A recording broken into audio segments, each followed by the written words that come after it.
welcome back to EV Unplugged. My name is Craig, and in this video, I'm going to take a comical look at some of the negative posts that I found on TikTok, Instagram, and Facebook. You'll find that there's a lot of negativity out there, and a lot of it is just unresearched and uneducated information. So I thought I'm going to grab a couple of these videos, I'm going to show them to you on here, and I'm just going to critique them in the best way that I can. I'll try and keep it as clean as I can. I'll try not to be as sarcastic as I normally am, but I can't promise anything. So anyway, got my headphones, and let's go and see what the little whiny princesses have to say. This is the shitty thing they don't tell you about electric cars. When you want to go ahead and charge it, you have to wait at these public charging stations. Yeah, okay, so when you want to go and fill your petrol car, what's it do? Magically appeared, you wave a magic wand, abracadabra, and your tank's full of petrol. You get in line, you get in the queue. I'm British, we know, we invented queuing, okay? Get over yourself. Go and get in line, wait your turn, go when it's not so busy. Up to you. They all don't actually charge at 350 kilowatts like this car is rated. This is the Ioniq 6, and you have to wait, and these cars are going to take a long time. We're just sitting here. Oh, what to do? I've got an Iconic 6 and it can charge faster than the car in front. And again, get in queue, go and find somewhere else, go to another service station, deal with it. Behind an ID4 who needs to wait, and now we're just waiting in here. I don't know how long this is going to take to charge up the vehicle, but once I get plugged in, then I have to wait, and I'm not going to be able to charge this vehicle at 350 kilowatt hours. I can only charge it at 50 kilowatt hours because that's all these charging stations support. This is annoying, and this is why I don't think electric cars are ready for prime time yet. The infrastructure is just not there. World, including the UK, where the infrastructure is actually getting a lot better, unlike places like in America, where there seems to be this shift down because of all the green incentives that Donald Trump has decided to cancel. So people are not going to be putting in investment for charging because they're being told by the president that it's all fake and global warming is just a big hoax. What I'd like to pick up on this video, though, is that it says in the description it took him 90 minutes to fully charge his vehicle. Who fully charges their EV vehicle? Do not be that person.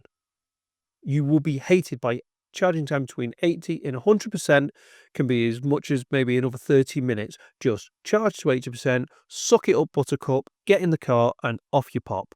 It's as simple as that. Do not be that person who sits there getting every last little drag of electricity into your car because you're going to piss off everybody else behind you. Get over it. Next video, please. Now, I've watched this video several times, and this guy, he just cracks me up. He obviously thinks he's onto something, but completely misses him. The educational value of this video is just next to none.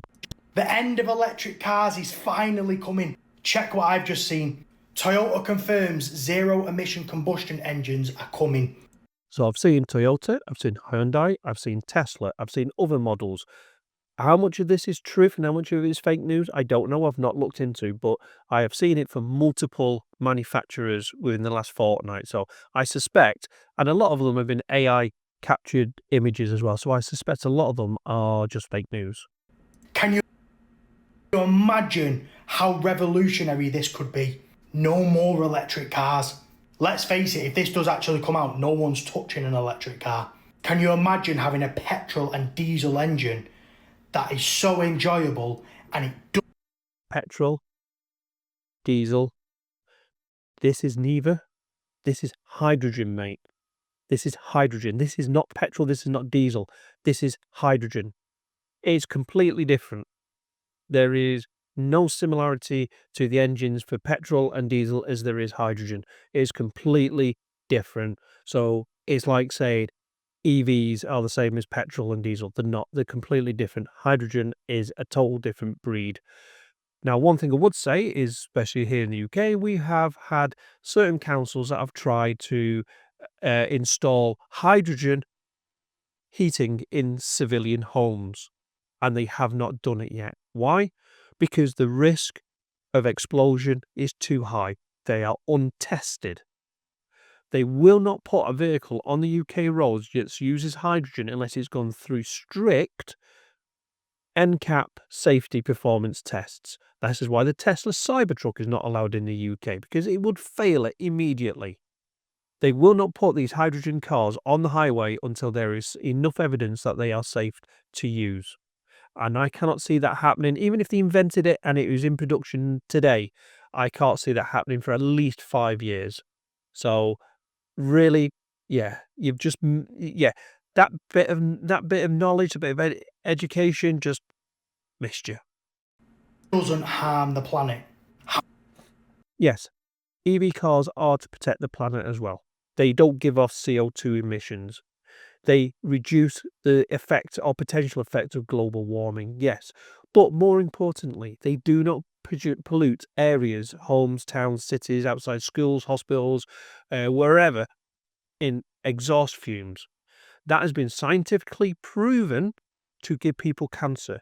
The first death has been recorded in the UK that has been contributed to poor air quality from PM 2.5 from diesel and exhaust fumes. So, yes, they are the bigger picture to maybe reduce global warming, but locally, on a street-by-street basis, they are actually lowering, or they're basically not adding to the amount of PM 2.5 that is floating around the air that we are all breathing, whether you drive an EV, electric or diesel, or a hydrogen. It doesn't matter. You are still breathing in those particulates. So putting everybody, including your children, grandchildren, everybody at risk from some kind of lung cancer from those. And I've done a video on that. I'm not going to ramp on about it. I want this to be quite comical. How good would that be? Because let's face it, they only brought electric cars out to save the planet. If they can do stuff like this, electric cars are not needed. And given the current circumstances of how bad car sales are with EVs, no one's going to want to go near them. So, again, a little fact check, BYD, 880%. I repeat, 880% increase year on year between 2024 to 2025. Just putting that out there for you. Next video. Frightening, really. So, the things they don't tell you about electric cars. So this is a Renault Zoe here, and it needs an inverter. And the inverter for this car is 4,500. If you want to have to put a motor and inverter in it, the motor and inverter 8,500 plus the fitting job and the diagnosing of it, and then the availability of them isn't great either. All these electrics, anyone we're seeing in for repair, and this goes for Volkswagen, Renault, any of them, is they're all costing a fortune to fit. Okay, two things I want to pick up on this one. Every vehicle has a potential to have a big bill. I had a company car once, it was a diesel car. Something went wrong with it pretty early on in its life, and to repair it would have been almost as much as the vehicle was worth at that time, because it was deep inside the engine. They would have had to take the engine out. You would have had to repair it, refix it, and anyway, it was worth probably as much as the car was worth at the time, because it'd done quite a lot of miles, but it was still quite a new car as in age. I used to do a lot of miles up and down the motorway. So even a petrol and diesel can still give you those kind of bills. Secondly, one to be aware of, a lot of garages can see the end of the tunnel. They can see that light disappearing of infinite money coming in, because they are not focused on evolving with the times. They don't want to get involved in EV cars. They don't understand them. They don't see that they should have to learn how to repair EV cars. So they're not. So that means that a lot of them are putting FUD out there, fear, uncertainty and dread, because they know that when EVs take over or become the primary vehicle, that they are no longer in business. They're like dinosaurs dying out. Garages need to adapt. They need to now be a garage that will service EVs, because, I'm sorry, that is where your future customers are going to be. And if you are not doing it, then, yeah, you are going to be closed down. You will become a garage no more. Sad as it is, but that's the way that the market is going. And the sooner the garages realise that and start to train their technicians up, the better. Right? It is a massive scam, and I'm going to show you exactly why. Now check this out. As we enter, you can see my battery capacity is at 100%, right? Showing that I've got 276 miles. Now, we're in the middle of the winter, so the first thing most people do when they get into their vehicle is they turn on a heater to stay warm. So let's see what happens when I do that. Turning on the heater. Can you see the range is actually dropping? The more power I put, the more range drops. The car is literally laughing at me, saying, The more power he drains from the car, the less range there is to drive. That's how energy works. That's how batteries work. You drain them, you have less energy left. But this guy, don't know, doesn't understand it. Yes, ICE cars, they will have heaters that run off the heat of the engine, which is fine. But when you have your air conditioner on, ICE cars also suffer from dropped mileage. You don't notice it because their dials are not as accurate as what an EV is. But you have the same issue. You put your heaters on with the air conditioning in, which most people do have during the winter, stop the windows fogging up, it will drop. Secondly, the car's not moving. So the computer on board is trying to work out, you put the heaters on, but we're not going anywhere. How many miles have I got left? I don't know. I'm going to take a guess at this because it doesn't know how long you're going to be stationary for. But let's say this guy's just discovered how electricity and batteries work, but actually doesn't realize he has yet. Good luck to that guy. Last video. Save the best till last. Improved. No. I hate electric vehicles. It's the Chinese conspiracy. Who the fuck in the right mind would ever purchase something that doesn't use oil and gas in it, okay?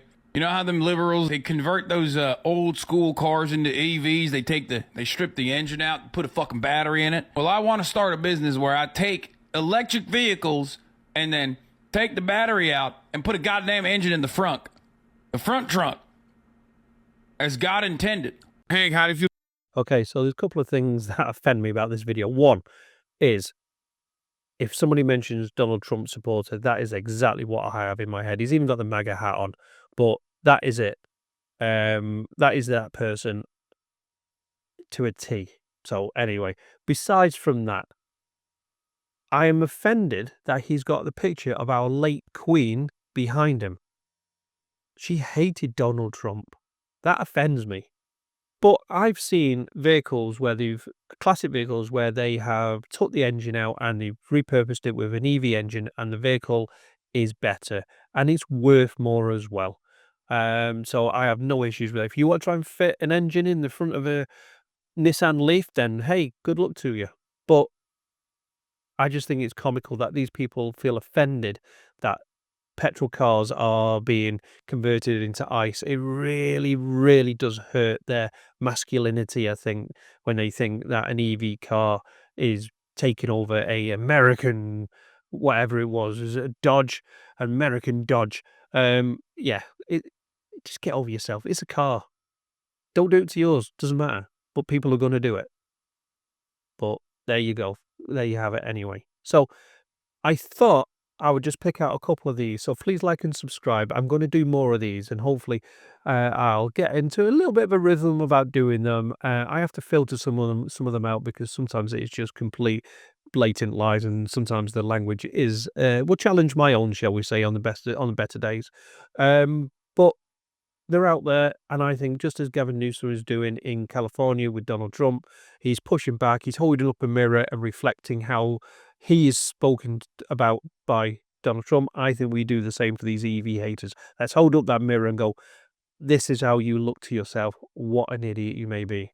Anyway, thank you very much for watching. Like I say, it's a little bit of a light-hearted video, but if you got any comments, please leave them below. I love getting comments, especially from those that try to educate me or try to tell me that I'm wrong and global warming's all fake and, you know, the rest of the stuff, the rhetoric that goes with it. Yeah, bring it on. Absolutely fine. I have no issues with that whatsoever. It does cheer up my day because, hey, it doesn't affect me what you say on a day-to-day basis. Thank you for watching, and I'll see you in the next video.